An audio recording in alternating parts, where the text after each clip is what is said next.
여러분 안녕하십니까, 박종훈입니다. 프리마켓 뉴욕 시작하도록 하겠습니다. 자, 이제 또 한 주가 시작이 됐습니다. 지난주에는 고용지표에 대해서 시장이 큰 관심을 받았습니다. 물론 브로드컴의 실적 발표, 자, 그 외에 많은 AI 기업들의 실적 발표가 있었고요. 자, 가이던스도 긍정적으로 나왔는데 고용지표에 따라서 또는 이번 주에 또 발표가 되는 물가 지표에 따라서 금리 인하가 어떻게 진행이 될 것인가, 지금 벌써 금리 인하, 3회 금리 인하까지도 시장에서는 좀 보고 있는 상황인데요. 지금 남아있는 게 9월, 10월, 12월, 또 FMC 이렇게 3회가 올해 남아있는데 과연 매 FMC마다 금리 인하를 단행할 수 있을지, 또는 지금 고용지표가 어느 정도의 수준인지, 앞으로 미국 경기가 우리가 어떻게 또 바라봐야 되는지, 자, 여러 가지 그런 부분 좀 깊게 저희가 한번 좀 다뤄보도록 하겠습니다. 자, 오늘 저희 디멘전 투자자문의 송재경 대표님과 함께 같이 자, 이 부분을 이야기 이어나가도록 하겠습니다. 안녕하세요, 대표님. 안녕하세요. 예.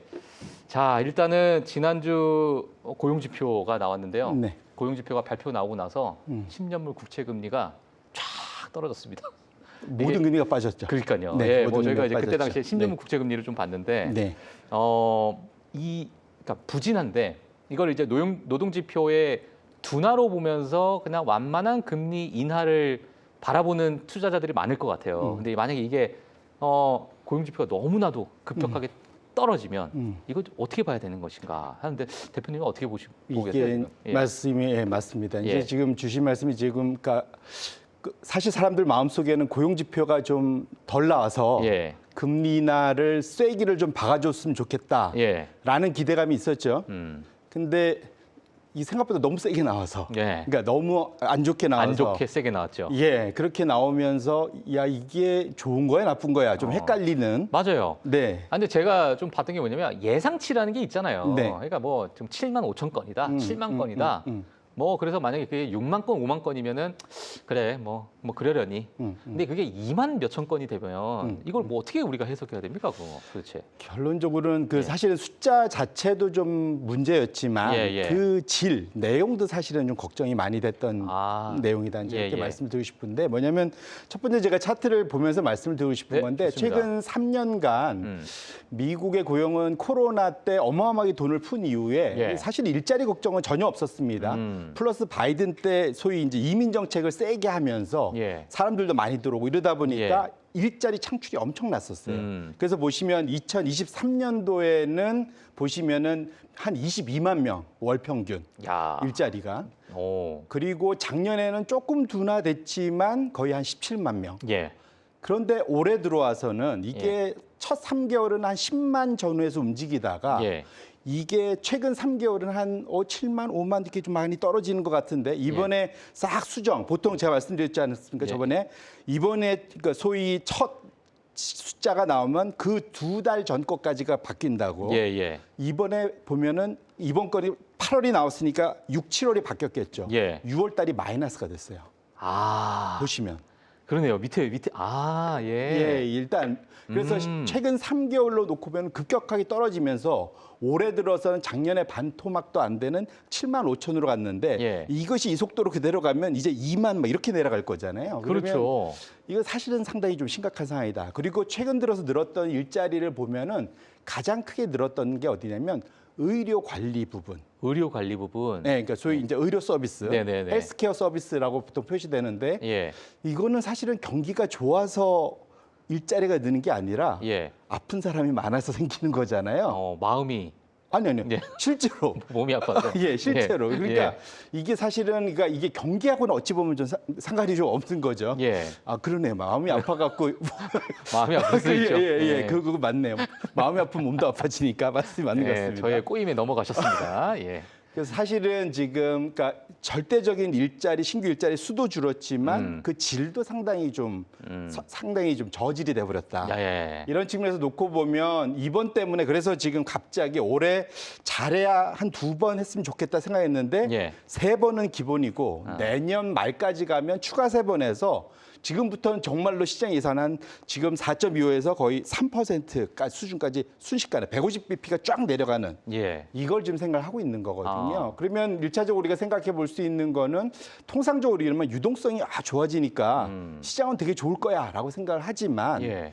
이런 정도로 급격하게 내려야 될 정도면 과거의 경험은 예. 이건 침체입니다. 그러니까요. 예. 그러니까 저도 지금 예. 좀 말씀을 드리고 싶은 게 저 지금 뭐 표를 준비해 주셨지만 2023년 때는 21.6만 명 평균. 자, 그리고 2024년 16.8만 명. 지금 이제 7.5만 명 수준이고 지금 최근의 트렌드를 봤을 때는 그거보다 더 아래로 내려갈 수 있을 가능성이 좀 큰데 2023년 기억하시겠지만은 뭐 저희 대표님도 아시겠지만은 S&P 500 지수가 26% 상승하는 그런 정말 불장이었고 2024년도 마찬가지로 그런 불장. 그러니까 지금의 저런 고용 지표는 전혀 시장에서는 이제 뭐 우려하지도 않았던 상황이고 금리 인하 시기에서 뭐 일부 시장에서는 그래도 좋아했었는데 이게 제가 얘기하는 제가 좀 궁금한 게요. 그 임계점이 있잖아요. 네. 그러니까 이거는 절대 깨지면 안 된다. 물론 마이너스가 나오면 이거는 완전히 경기 침체지만 야, 요 정도까지는 좀 지켜줘야 우리가 완만한 경기 인하도 좀 보여주고 시장 성장도 좀 보여주고 하지 않겠니? 약간 이런 부분이 있을 것 같은데 네. 이게 저는 지금 제 개인적으로 봤을 때는 약간 넘어서고 있지 않나. 완전히 넘어섰죠. 완전히 넘어선 거죠, 이거. 이게 예상치하고의 변화가 보니까 예. 이게 이제 통계학적으로 이게 머리 아프시는데 통계하면 우리 옛날에 고등학교 때 참 고생도 많이 하셨잖아요. 맞아요. 이게 3시그마랍니다. 3시그마 3시그마면 어떤 일이냐면 10,000분의 1 정도? 10,000분의 1이요? 예, 일어날 확률이. 왜냐면 보통 이게 3시그마면은 99.606% 뭐 이렇게 되잖아요. 예, 그런데 예. 좌우 빼고 나면은 이건 왼쪽으로 안 좋은 쪽으로 나타났으니까 더 절반이 되니까. 그러네요. 그러니까 사실은 10,000분의 원래는 3 정도가 그 3시그마인데 예, 예. 빼면 10,000분의 1, 1.5 이 정도밖에 안 되는 거죠. 거의 뭐 있을 수 있어서는 없는 일이 나타난 거죠, 사실은. 그래요? 그러니까 그래서 이렇게 놓고 보면 사실은 연준이 잭슨 홀 때 파월이 갑자기 피벗 한 거잖아요. 예, 예. 말투가. 그게 이유가 정말로 좀 고용 시장이 좀 심각해진 거구나. 이런 걱정이 사실 되는 거고요. 예. 두 번째로 보면 이제 이게 앞으로 트렌드, 추세가 어떻게 갈 거냐. 그걸 이제 예측을 하고 싶지 않습니까? 예. 여기에 가장 아까 10년물 금리 얘기하셨는데 예. 10년물이 가장 좋은 선행 지표입니다. 고용 신규 창출에. 그래서 네네. 분홍색 선이 우리가 봤던 비농업 급여의 예. 12개월 이동평균 선이고요. 예. 지금 짙은 녹색 선이 미국의 10년물 국채 금리를 뒤집어 놓은 거. 뒤집어 놓은 거. 역계열입니다. 네, 네, 최근 네. 들어서 쭉 올라왔지 않습니까? 그러니까요. 근데 이게 보통 2년 선행을 한다고 알려져 있기 때문에 최근 흐름을 봐서는 추가적인 그러니까 신규 일자리가 더 줄어들 수 있다라고 사실은 10년물 금리의 상승 방향성이 얘기를 해주고 있는 거다. 예. 그러면 여기서 이제 우리가 고민하는 거는 그래서 우리가 연준이 소위 시장보다 뒤처져 있다, 앞서 있다, 뭐 이런 얘기 많이 하지 않습니까? 네. 지금 상황에서 이 반응을 보면은 연준이 혹시 좀 뒤처져 있는 거 아닌가? 이미 소위 벌써 진행이 되고 있는 건데. 그러니까 이건 뒷북 아닌가 이런 걱정이 있고 그러다 보니까 올해 3번 기본으로 해야 되고 예. 내년도 더 세게 해야 되는 거 아니냐. 그러면 일단 주식시장에서는 유동성 랠리에 대한 기대 때문에 주가는 오히려 단기간에는 좀 움직일 수 있지만 예. 그 사이에 우리가 보통 이런 식으로 내려오는 연준의 금리 인하 경로 속에서 예. 경기 부진 지표가 지속적으로 발표가 되면 이것은 아까 우리가 조카 2분기까지 되게 좋아했던 기업의 실적 예상치 예. 떨어지겠죠. 그러면서 사실은 주가의 반전을 일으킬 수 있기 때문에 현재 이런 고용 지표가 우리가 계속적으로 좋게 봐야 되느냐에 대해서는 확실히 물음표가 분명히 있는 거다. 이렇게 보셔야 될 것 같습니다. 그러니까 이제 금리 인하의 성격도 사실상 연착륙, 우리가 경착륙. 그러니까 이제 뭔가 우리가 경기를 훼손하지 않는 상태에서의 어떤 금리 인하, 그걸 이제 연착륙으로서 우리가 기대를 하고 있는데 지금의 이 노동시장을 보게 되면 이게 약간의 침체성의 어떤 금리 인하, 그러니까 경착륙을 우리가 뭐 볼 수도 있는 가능성이 지금 있는 거잖아요. 그러니까 지금까지는 그러니까 침체의 초입 국면인 것만 맞는 것 같습니다. 예, 예. 왜냐하면 특히 저 일자리에 있어서만큼은. 네. 근데 다만 이제 여기서 그래서 이제 비컨 얘기가 나오는 거거든요. 25bp가 아니라 50bp 얘기도 나오는 이유가 그런 측면에서는 비컨 얘기도 나오는 거고 그나마 여기서 금리를 좀 시장에 충격을 주면서 공격적으로 낮춰서 사실은 이런 침체로 가는 거를 붙잡고 다시 끌어올리는 거. 사실은 이제 이게 되느냐 여부가 앞으로 올해 우리가 이제 시장이 기다리는 우상향 이 랠리가 지속되는지 여부에 가장 중요한 관건이 될 거다 이렇게 보셔야 될 것 같습니다. 네, 알겠습니다. 이번 주는요, 제가 사실 오늘 좀 대표님과 좀 말씀을 나누고 싶은 게 뭐냐면 이번 주는 이제 물가 지표에 또 집중할 수밖에 없는 주가 될 것 같은데. PPI, CPI 나오죠. 그러니까요. 네. 근데 이제 뭐 예를 들면 물가가 튀어 올랐어요. 그런 부분은 우리가 이제 금리 정책, 그러니까 금리 결정을 하는 데 있어가지고 뭐 어떤 부분에 이제 무게 중심을 좀 주느냐에 따라서 좀 방향이 좀 달라질 것 같은데. 상당히 복잡해지죠. 그러면 상황이. 그렇죠. 그럼 상황이 말씀 주신데 그럼 연준이 중간에 딱 끼어 있는 겁니다. 아, 이거 이러지도 못하고 저러지도 못하는. 그렇죠. 그러니까 이제 원래는 시장은 B컷을까지 지금 기대를 하고 있는데 만에 하나 이번에 지금 예상치가 뭐 CPI 2.9 정도 이 정도 좀 생각하고 있지 않습니까? PPI, CPI가 예상치보다 좀 더 세게 나온다. 그러면 사실은 시장이 일정 부분 쇼크를 받을 수도 있습니다. 사실은. 그러니까 그리고 연준도 사실은 공격적으로 점도표를 찍을 수 없겠죠.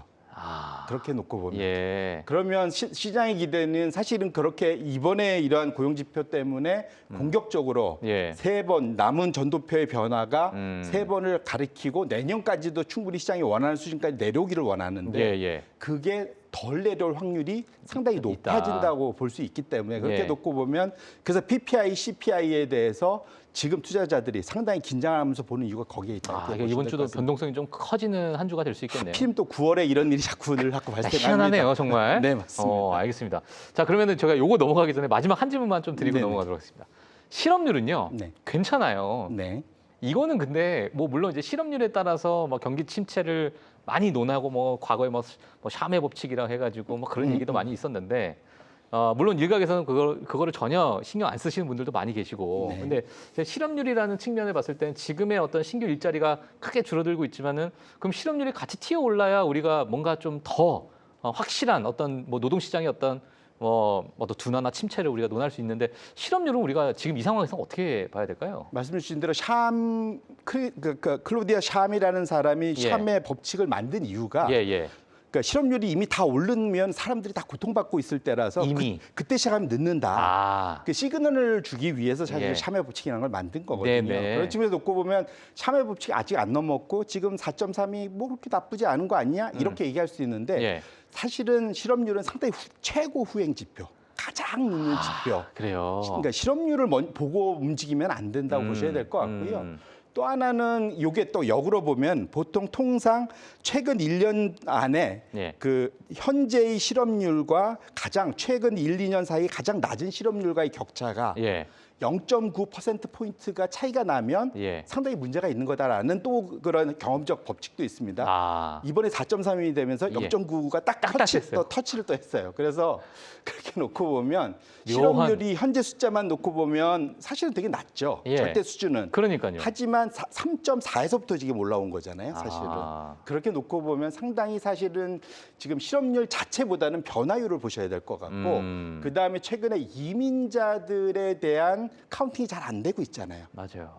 갑자기 미국 네이티브 본이 300만이 올해 나타난 거 아십니까? 그래요? 경제활동 인구 수가 갑자기 300만이 늘었어요. 미국에서.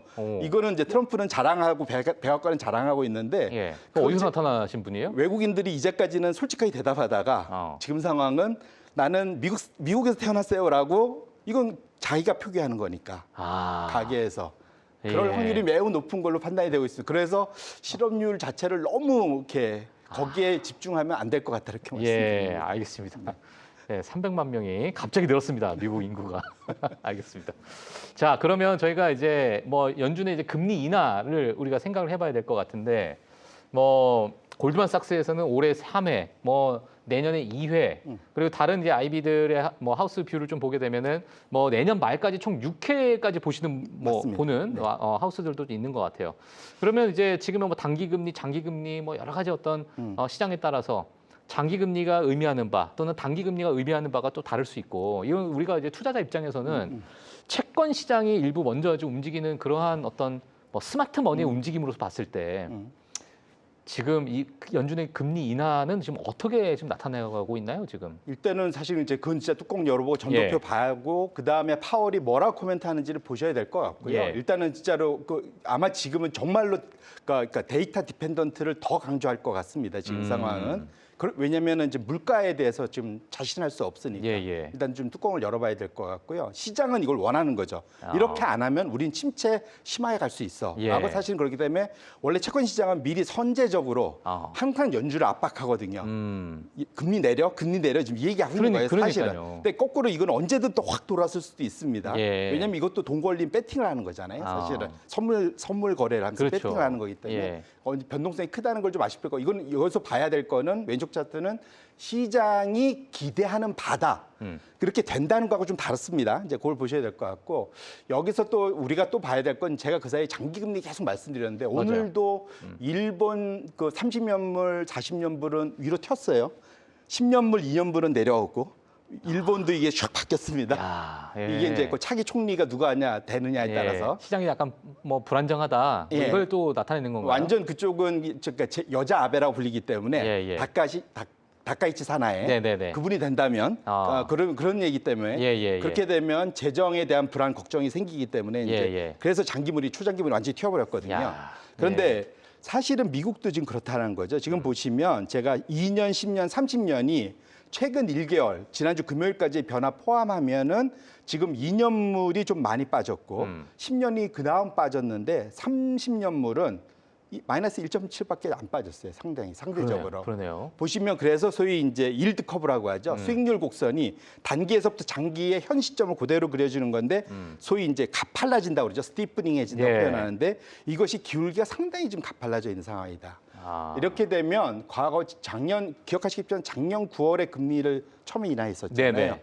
그때 사실은 10년물이 그 이후로 11월까지 쭉 튀어서 올랐습니다. 오히려. 그 당시에는. 예. 이번도 사실은 그래서 지금 10년물이 오히려 FOMC 전까지는 좀 밀리다가 예. 오히려 이 시점 이후부터는 다시 튈 수도 있거든요. 그래서 이렇게 그거는 시장에서는 뭐 어떤 해석을 하는 건가요? 금리를 낮추면 물가 상승 압력으로 작용한다고. 그래서 그 당시에 보면은 소위 이렇게 기대 인플레이션을 표시하는 뭐 그런 것도 있지 않습니까? 그러니까 소위 블랙 이븐 예. 수압 레이트 뭐 이런 것들이 지금 다 같이 튀거든요. 그래서 위로 튀기 때문에 지금은 안 그래도 그래서 이번에 물가가 상당히 중요하다.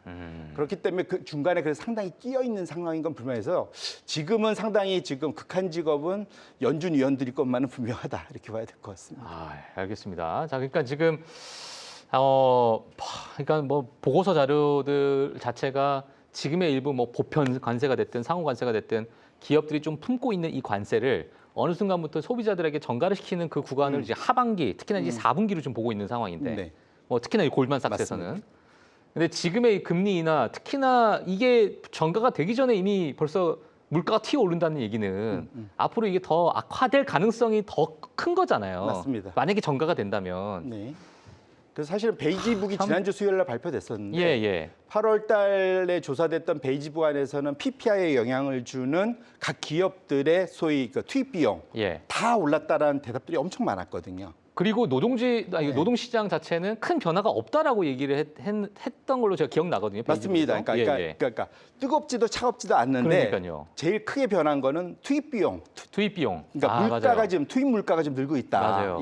그 얘기가 이제 제일 핵심이었거든요. 예. 그래서 그것이 이번에 수요일 날 그러니까 그러니까 목요일 새벽에 발표될 그 투입 비용, 그 다음에 그러니까 PPI, 그 다음 날 있을 CPI 여기 어떻게 영향을 줄지. 예. 그러니까 원래 PPI 먼저 오르고 CPI가 뒤따라 오르지 않습니까? 예. 그래서 이것의 그런 이게 계단식 그런 압력이 얼마나 커질지를 이번에 좀 잘 지켜보실 필요가 있겠다. 오늘 사실 준비한 내용은 아니시긴 한데 제가 네네. 그 팩트셋 자료를 보니까 그 6월 30일 기준으로 S&P 500 기업들의 3분기, 그러니까 이제 뭐 7, 8, 9월 달이 되겠네요. 이 3분기에 대한 이 가이던스, 특히나 이 EPS 성장치를 6월 달에는 7.2%로 예상을 했는데 지금 최근에 나온 자료를 보니까 이게 7.5%로 오히려 상향 조정이 되어 있더라고요.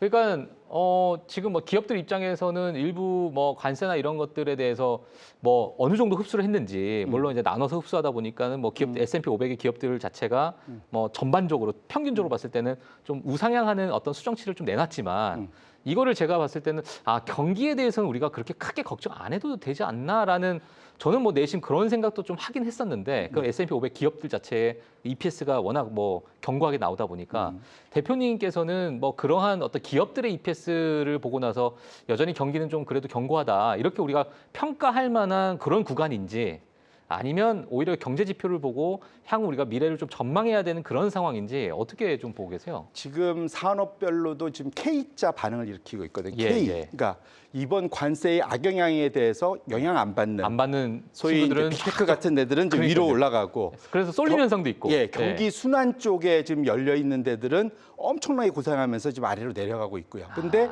위가 워낙 그 사이즈가 크다 보니까 예. 이게 자꾸 섞여 있는 그런 측면이 있고요. 네네. 사실은 그래서 이제 보면은 그래서 이게 전체적인 소비나 이런 데에 영향을 미치는 거는 일단은 그 소위 그 종업원수가 많은 데들이어야 될 거잖아요. 그렇게 해놓고 보면 나머지들 경기 순환적인 네네. 이런 제조업이 큰 데들 뭐 이런 데들이 사실은 영향을 받을 거라서 예. 그렇게 놓고 본다면 말씀 주신 것들을 좀 구분해서 볼 필요는 있겠다. 조금 구분해서 봐야 된다. 네네. 알겠습니다. 자, 그래서 지금 미국 수익률 곡선 변화까지도 우리가 좀 체크를 해봤고요. 자, 마지막으로 사실 뭐 AI에 대해서 지금 투자를 많이 하고 계시는데, AI 투자하시는 그 과정 속에서 이제 오픈 AI에 대해서 좀 관심이 좀 많고, 물론 이제 구글의 뭐 제미나이, 저희가 뭐 송재기 대표님 나오시게 되면은 야, 이제 구글 제미나이가 이게 이름값 하더라, 이런 말씀 많이 해주셨는데, 최근 이제 오픈 AI에 대해서 시장에 좀 평가가 좀 나오고 있는 것 같습니다. 네. 좀 어떤 상황인지 좀 부탁드리겠습니다. 이게 무슨 말이냐면 지난주 금요일 날 엔비디아, 마이크로소프트, 아마존 주가 다 많이 빠졌잖아요. 맞아요. 일주일 동안도 안 좋았고 예, 예. 지난주 금요일 날 특히 좀 안 좋았습니다. 예. 브로드콤은 날아갔는데 테슬라는 좀 다른 얘기고 거기에 제가 보기엔 가장 큰 이유는 저는 오픈 AI에서 찾고 있습니다. 지난주 금요일 날에 빠졌던 뭐 일부 개인 투자자 좋아했던 그런 종목들은 오픈 AI 때문에 빠졌다? 네. 이 오픈 AI에서 나온 뉴스 때문에 빠진 거라고 보는데요. 예, 예. 무슨 말이냐면 오픈 AI가 지금 투자자들한테 이거는 이제 시장에서 추정한 게 아니라 예. 내부 CFO가 자기 투자자들한테 보고한 거예요. 예. 1사분기 때 우리는 앞으로 28년까지 적자 날 거야. 우리 계속 돈 넣어줘 였는데 아니야, 우리 좀 더 지금 보는 상황 보니까 예. 지금 이제 한 3, 4개월 지나 보니까 우리 예. 돈 더 써야 될 것 같아. 돈이 없어. 그래서 2029년까지 우린 적자야. 현금 적자야. 그래서 지금 보시면은 원래 올해도 마이너스 80억 캐시번인데 이거 합쳐갖고 원래 3월 달에 생각한 거는 28년까지 누적으로 350억 정도 적자였는데 이게 29년도까지 더 적자 늘어나면서 누적으로 1,150억까지 늘어날 거야. 이 얘기를 한 겁니다. 그러니까 돈을 못 번다는 얘기죠. 못 번다는 얘기잖아요. 그러니까 역으로 말하는데 그때 오픈 AI가 지금 브로드컴에 우리가 고객이 될 수 있어. 그게 이제 사실은 실질적으로 시장에서. 그날 오픈되면서 맞아요. 브로드컴은 날아갔는데 맞아요. 역으로 오픈 AI 보니까 엔비디아도 이렇게 하면 돈들 계속 늘 수 있겠어 걱정도 되고 예. 마이크로소프트, 아마존 이렇게 투자해갖고 돈 벌겠어? 그러네요. 오픈 AI도 지금 돈 못 버는데 예. 똑같은 얘기가 되는 거잖아요. 예, 이런 예. 식으로. 그러니까 결론적으로는 지금 오픈 AI 이 보고 내용 자체가 사실은 우리가 소위 생성형 소위 AI로서 돈을 벌기가 작아도 향후 한 5년간은 쉽지 않다라는 얘기를 오픈 AI가 얘기를 하는 거라서 예. 이렇게 놓고 본다면 사실은 이것이 엔비디아한테까지도 영향을 미친다. 왜냐하면 돈을 벌어야 뭐 계속 가장 큰 고객사 중에 하나니까 투자들을 해야 예. 될 거잖아요. 예. 그런 측면에서 본다면 오픈 AI의 이 숫자는 앞으로도 계속 좀 곱씹어질 그런 뉴스다 이렇게 보셔야 될 것 같습니다. 예, 알겠습니다. 지금 오픈 AI에 대해서 뭐 현금이 계속 부족한 이런 상황인데, 사실 이제 오픈 AI가 뭐 브로드컴에서도 가장 큰 고객사 중에 하나라고 지금 시장에서는 또 알려지고 있고, 엔비디아에서도 뭐 그런 상황이다 보니까 지난주 금요일 날 이제 그런 종목들이 맞습니다. 좀 많이 상대적으로 좀 빠졌다. 알겠습니다.